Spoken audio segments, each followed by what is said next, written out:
Estamos viendo imágenes del documental Dirty Wars, escrito y producido en este año 2013 y premiado además en el último Festival de Cine Independiente de Sundance. Guerras sucias, así se denominaron las operaciones especiales promovidas por el gobierno estadounidense en América Latina entre los años 60 y 80. Y de esas acciones secretas toma su nombre este documental, cuyos fragmentos estábamos viendo, y el libro que hoy les presentamos. Se llama Guerras sucias. Es el último trabajo de Jeremy Scahill, que está hoy con nosotros. Bienvenido, Jeremy. Gracias por estar aquí. Jeremy es periodista de investigación, ha sido galardonado, entre otros, con el premio Polk, colabora en la revista The Nation y en el programa de televisión Democracy Now! Ha sido además reportero en zonas de guerra, en zonas de conflicto, como Irak, la antigua Yugoslavia, Afganistán, Nigeria y otras muchas cosas. Pero vamos a entrar en materia. Los atentados del 11S alteraron radicalmente la manera de comportarse de los Estados Unidos en cuanto a la política exterior se refiere. Pero usted sostiene en este libro que las guerras encubiertas comenzaron mucho antes del 11S. ¿En qué momento empiezan a llevarse a cabo estas operaciones y cuándo se convierten en un método sistemático?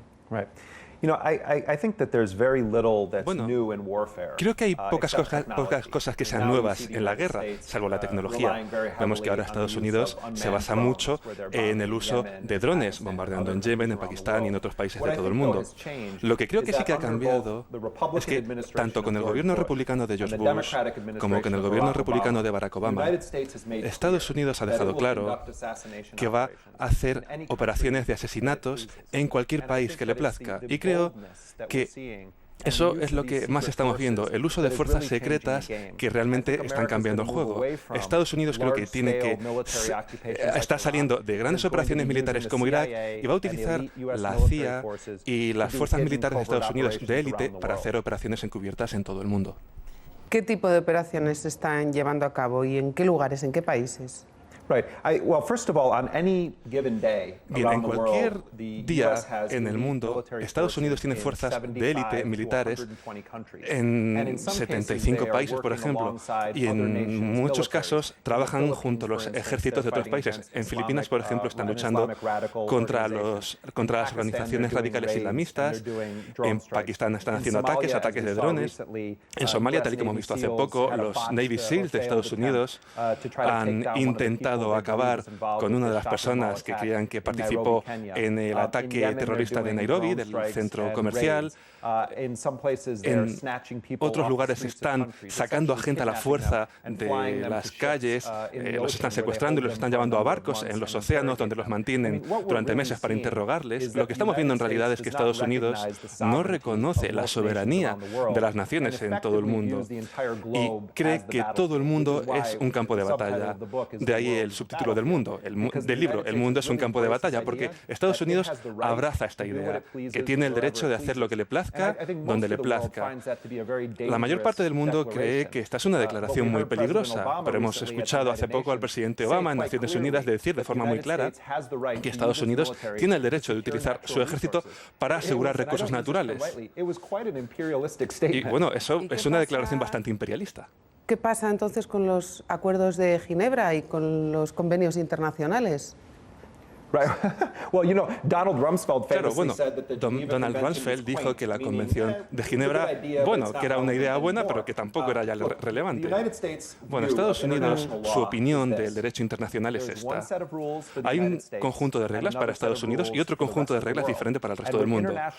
Y cuando el derecho internacional le viene bien a Estados Unidos, eso es lo mejor del mundo.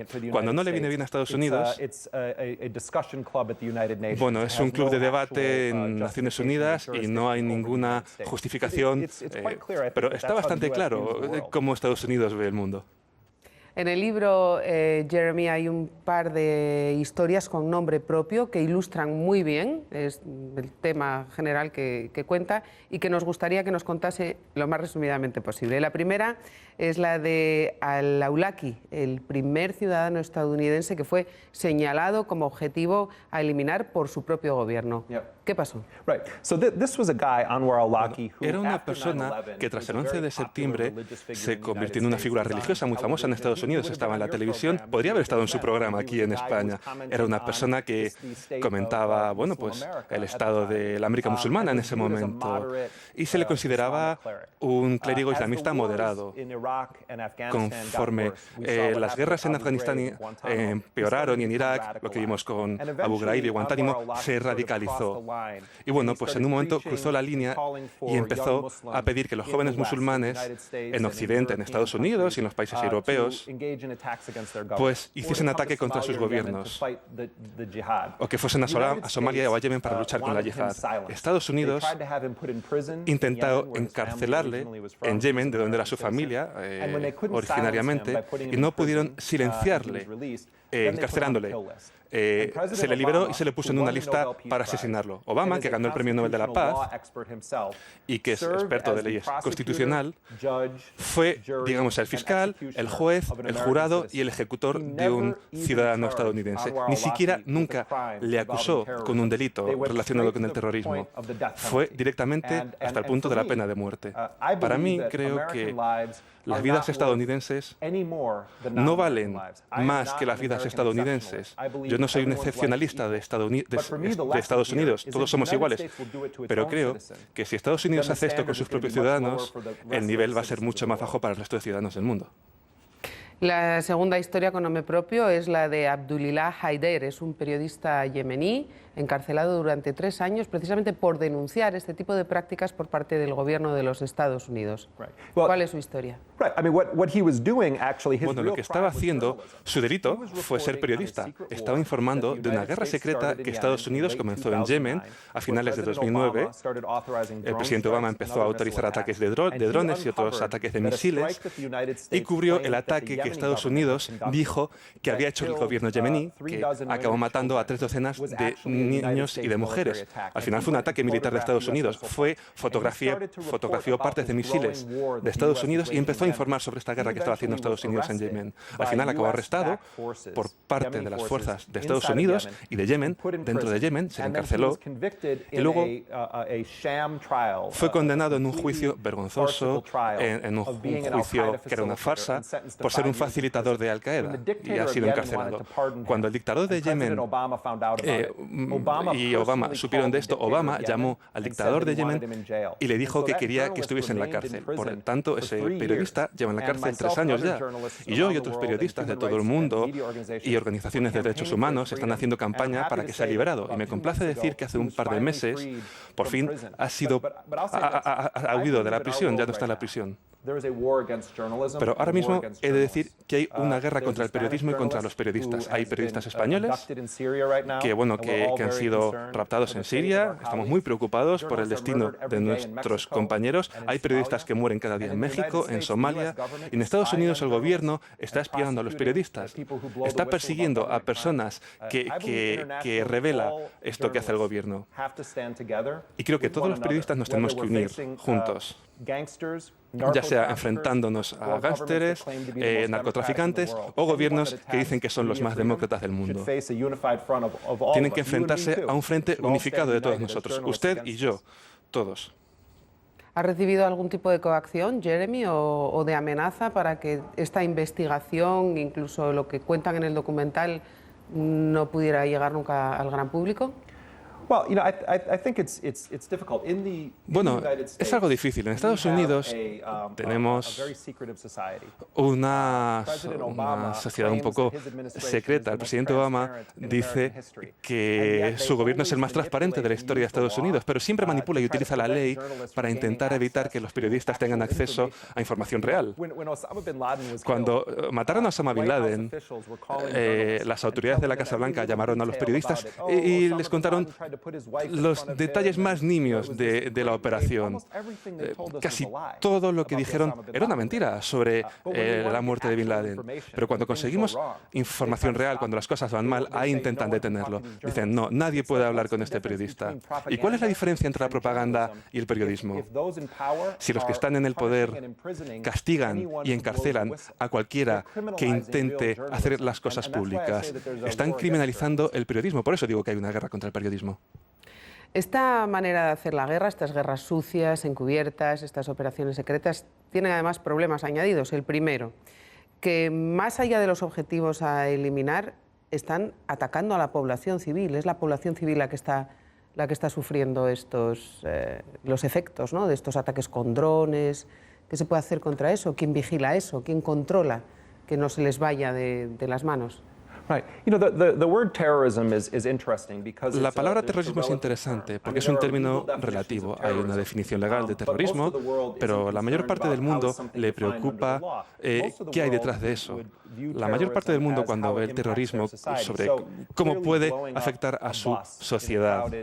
Por ejemplo, de que se lance un obús en una ciudad muy concurrida, eso nos preocupa. Pero si estás en Yemen o en Pakistán y vas a cenar con tu familia y llega un misil del cielo y hace que todo el mundo salga volando por los aires y tú eres el superviviente, eso para ti es terrorismo.